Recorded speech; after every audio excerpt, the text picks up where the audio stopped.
Well, cryptocurrency is like super, like the government is well aware of that, and everything that you can legitimately trade crypto through is like you get tax documents and shit. Like it's all legit. If you get, I don't know what like the old Bitcoin exchanges were, but that's when people were using Silk Road and stuff to like buy drugs. But I think a lot of that is harder maybe these days. I don't really know.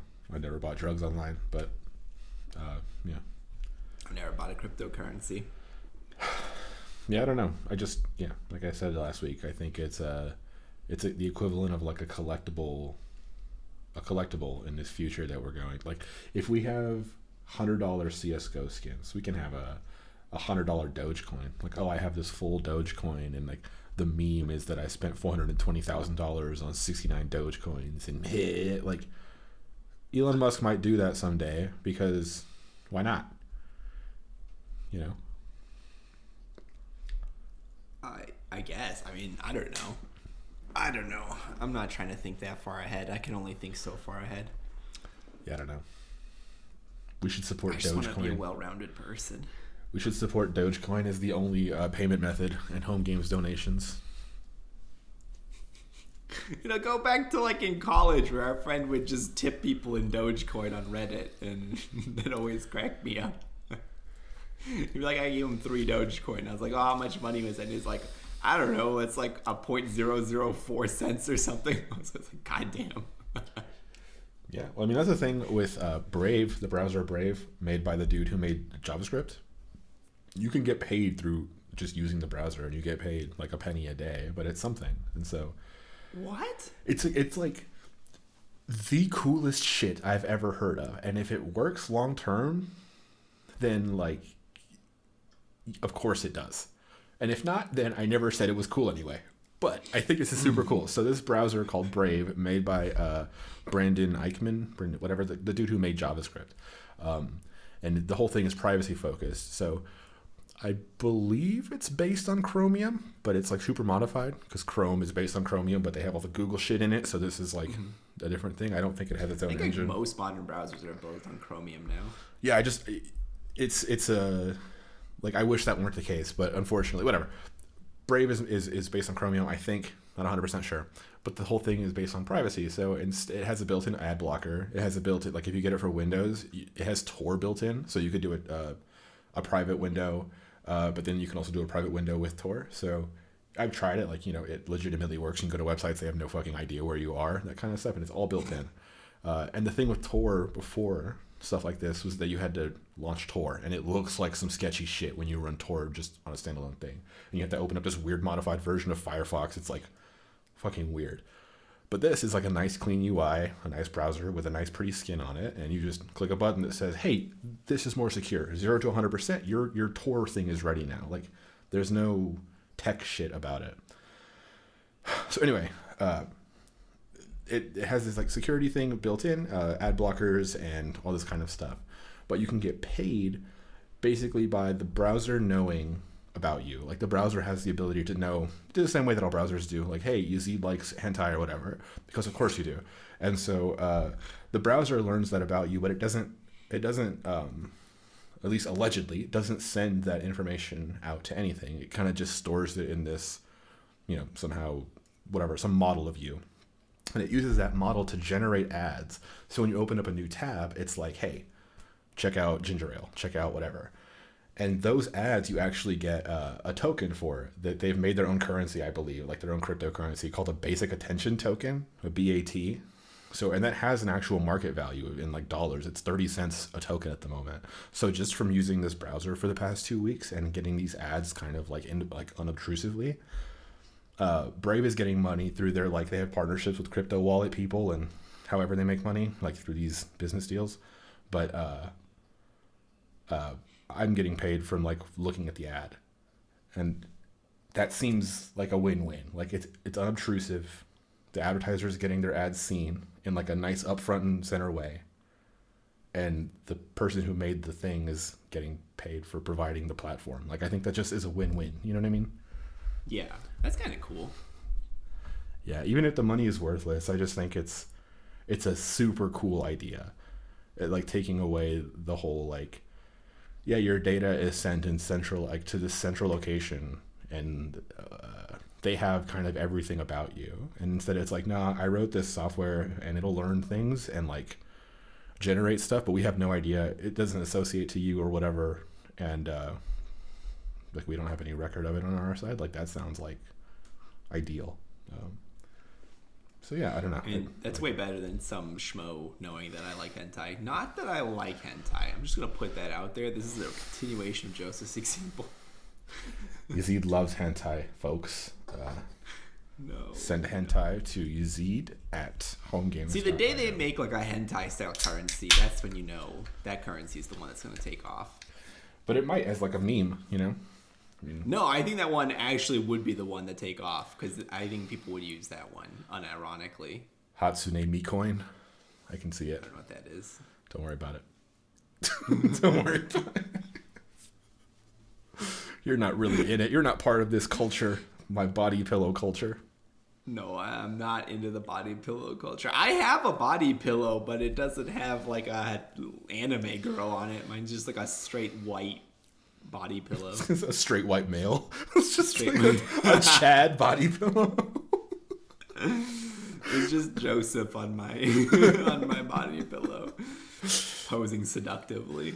Yeah, all my poses are seductive. Flip it over though. Wink. I don't like the implication there.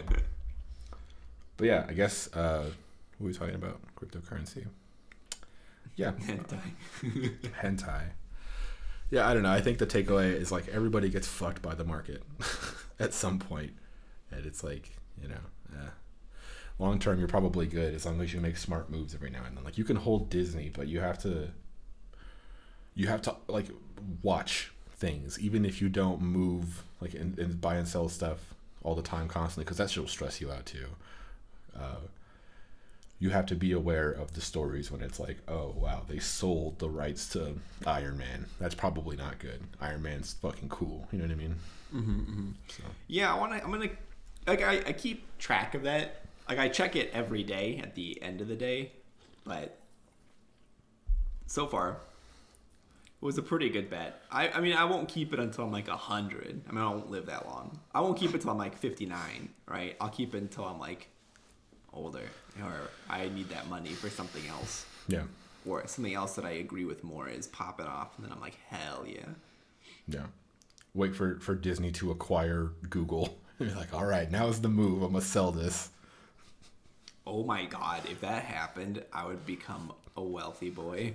I think Google is worth like 3 times Disney. So yeah.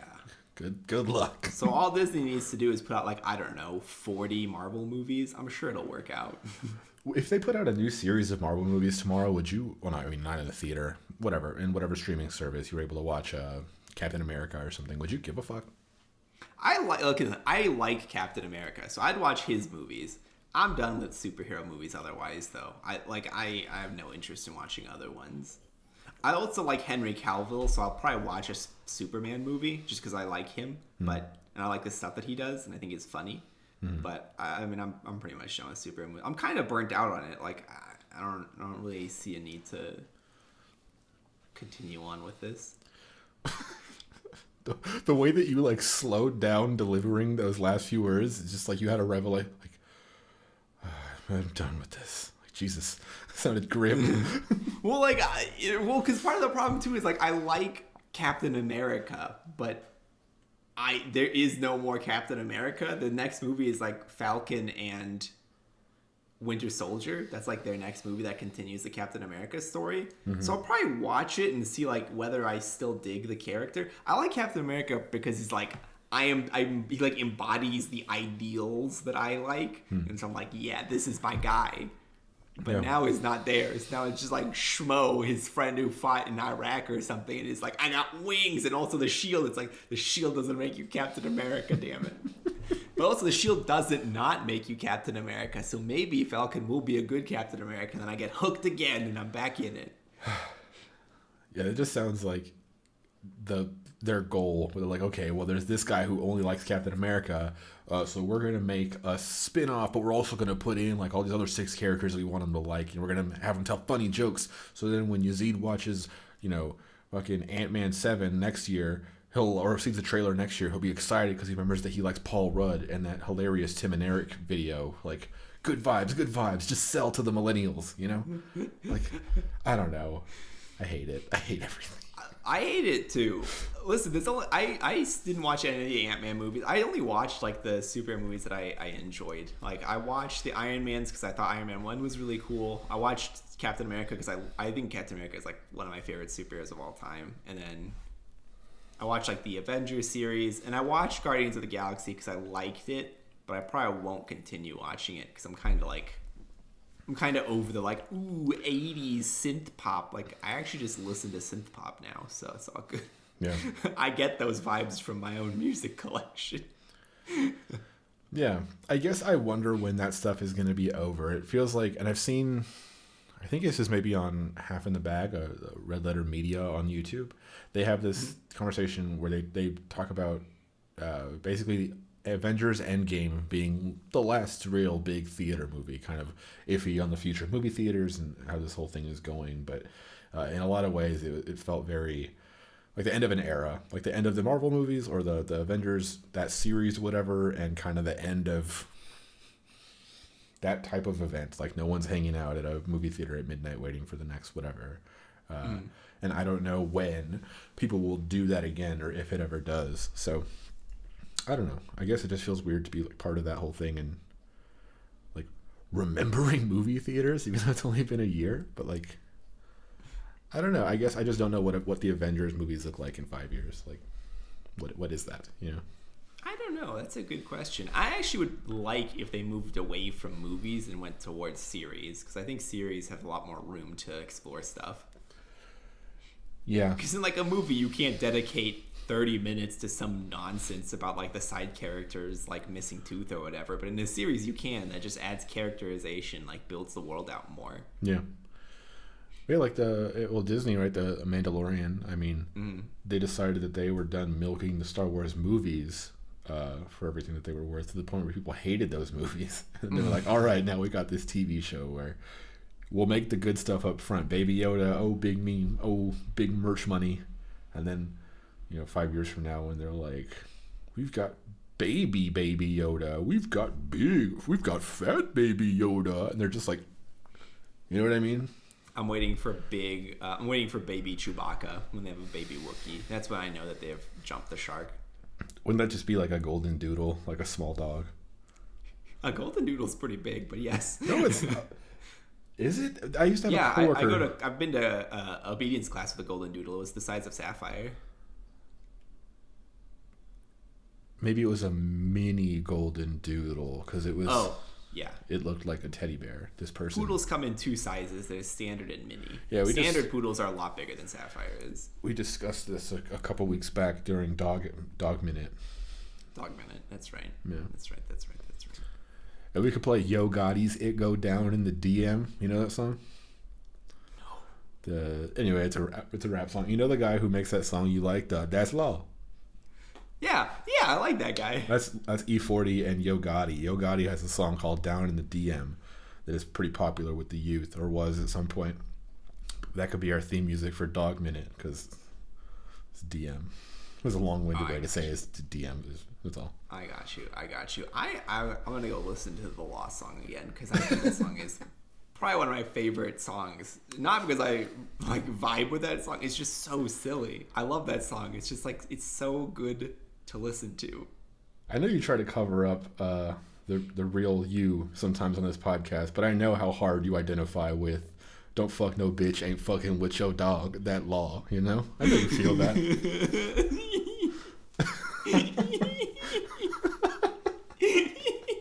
That laugh, love it. I love that song so much. It's so stupid. That should be your song of the week next week. Fuck. Should I song of the week every week? Oh my god. I listen to that song sometimes. Do you? Is it on a playlist or anything? You just go to it specifically. There's some songs that I legitimately don't have on a playlist. I go find to listen to. It's that song, the Spooky Scary Skeletons remix, but not the 10-hour version. Yeah. Shoot, there's a couple others I don't remember off the top of my head. There's one that's not on Spotify. There's an EDM remix of an EDM song that I really like, but Is it EDM remix of an already EDM song? Yeah. Is that a thing? Yes. Okay. Sorry, go ahead. And I like the remix. And I hate the original song because the original song has like garbage in it, and the remix like basically just like took the good parts, then they just like copied and pasted it a bunch. And I was like, that's what I'm here for. That's what I pay money for Spotify to give me. But Spotify's like, nah, this one got taken down by a copyright notice. Sorry. So I'm like, so I have to go find it on YouTube or something. Yeah. I've read that you could do like local files on Spotify where you can take all your torrented music and put it in your Spotify playlist. I've never been able to do that. Not that I have any torrented music, but never been able to put an MP3 in my Spotify and have it work. I couldn't figure out how to do it. I tried to do it before the Adventure Time songs were on Spotify, and I wanted to add Everything Stays to there. Yeah. And I couldn't figure out how to do it, so I was just like, well, I need to keep this on my computer at all times in case that YouTube video goes away. But now it's on Spotify, and I'm like, nice. But that doesn't mean it's permanent. And I really like that song, so I'm going to still keep it on my computer. Yeah, I get that. I think that makes me feel like validated or whatever, because I've always had this weird fear of streaming services, and like I'd never really wanted to sign up for Spotify or whatever because I didn't like paying to just listen to music and not have anything. But eventually I came around or whatever. But my doomsday scenario is always, what if the internet's out? Because the internet went out at my mom's apartment a lot, like around this age when I started getting this fear of like, my whole life is the internet. Like I play Halo on the internet. I like am on MySpace on the internet. Like, what if the internet goes out? And so then that kind of made me like a tech prepper.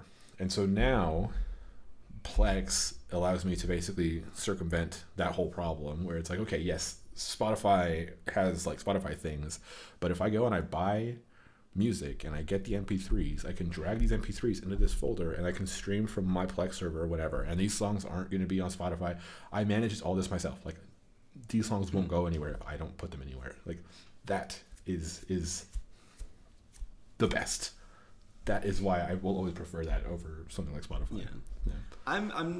I think I told you this before. I want to get to the point as a person where I'm totally okay if things that I like don't exist anymore. But there's certain things that I like so much that I'm not yet willing to give them up.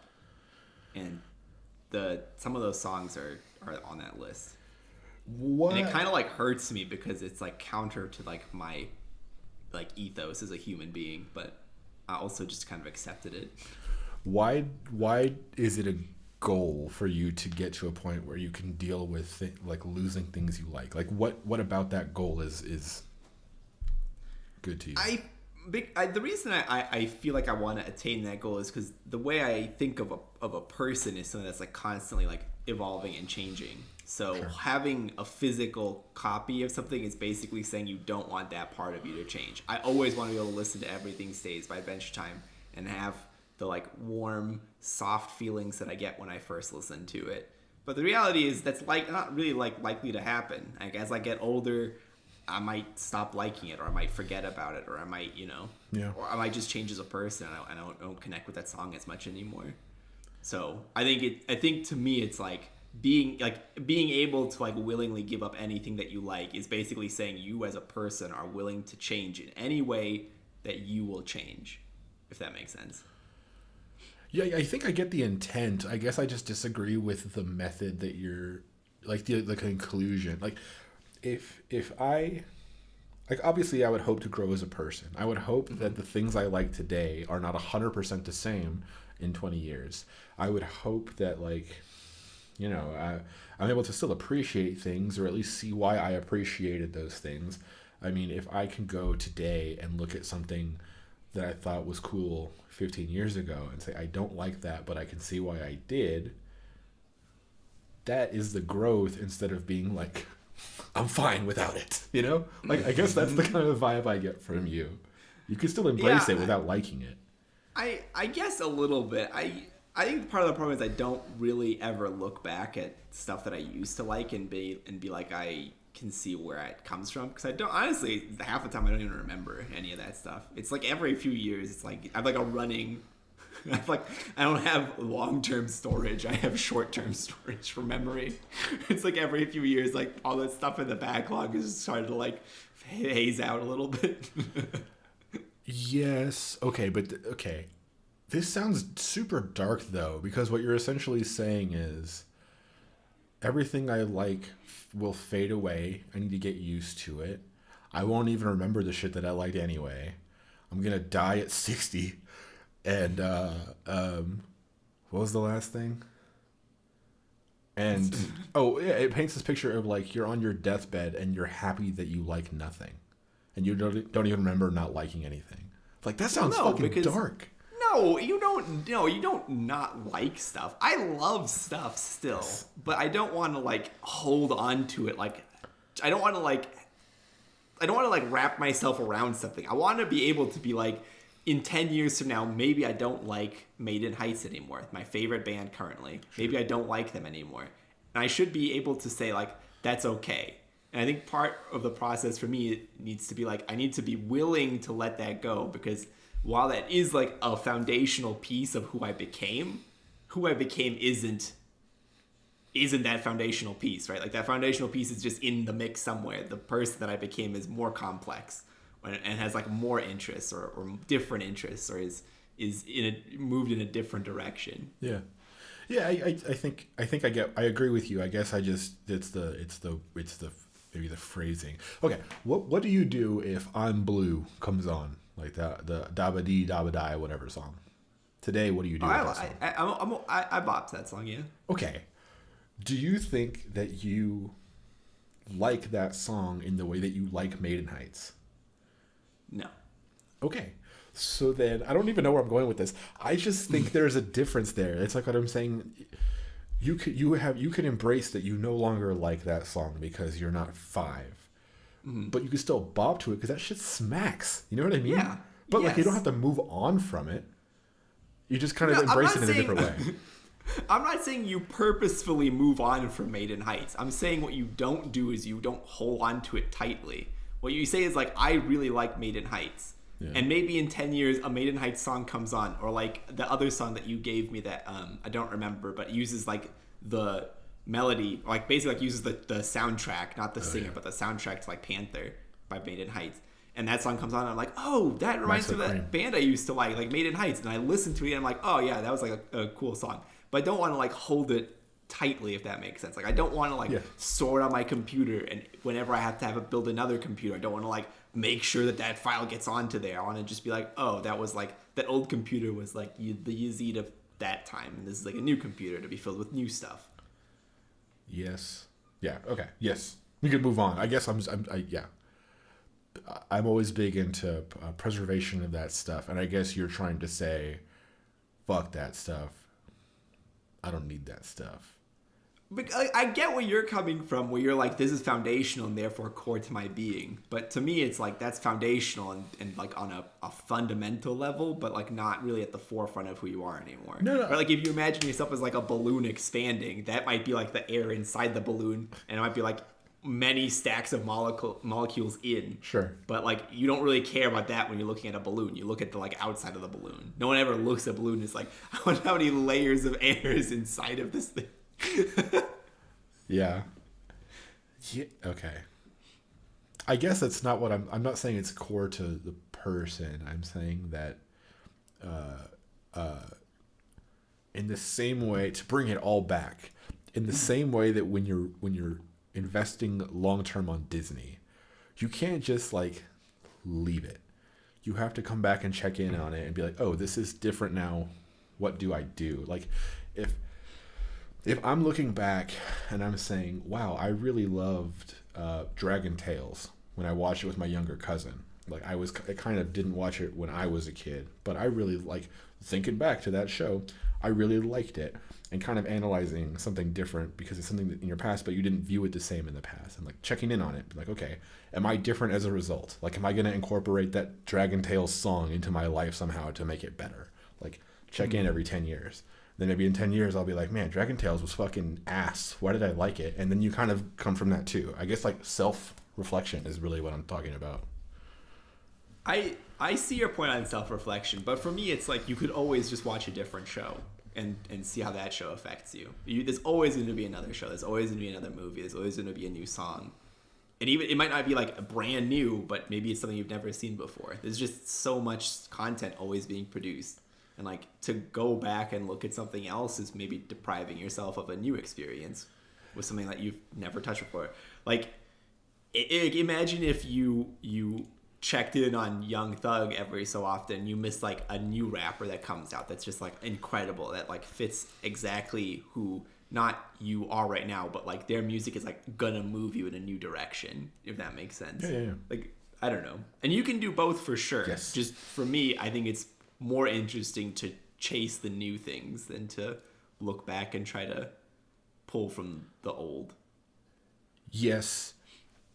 Quickly, unless you have something else after this, I will just say... We can move on. I will just say, if I am constantly going to the next and the next and the next without looking at without digesting what I just watched or just consumed, be like, oh, cool, well, this is new. Like, I have a lot of experiences that I haven't actually, like, absorbed. You know what I mean? I need to have that time to be like, okay, yeah, I watched The Office for the 12th time now. What did I learn this time? When it gets to nothing... When you realize that you're wasting your life watching The Office again, then you can move on. But I think there's a lot of value still to be gained by kind of just like soaking it in. I don't know. Listen, I respect that, and I respect you. And this is like one of those like fundamental differences between you and me. There aren't very many, but this is like one of those fundamental differences between you and me. So it's very fun to talk about. Whatever. We're like super similar. This is like one of those ways where we're like not opposites necessarily, but like we're opposed. I was waiting for like anything you have to preface like I respect that and I respect you is always like but fuck you. Like you're a fucking but that wasn't. That was straight up like, you know. Well, thanks, Yazeed. Like, yeah. Listen, I did that to you earlier too, where you made a joke and I was like the joke was better after you explained it, but unsarcastically. Yeah, it's one of the rare like 0.1% instances where explaining the joke is actually not like public suicide.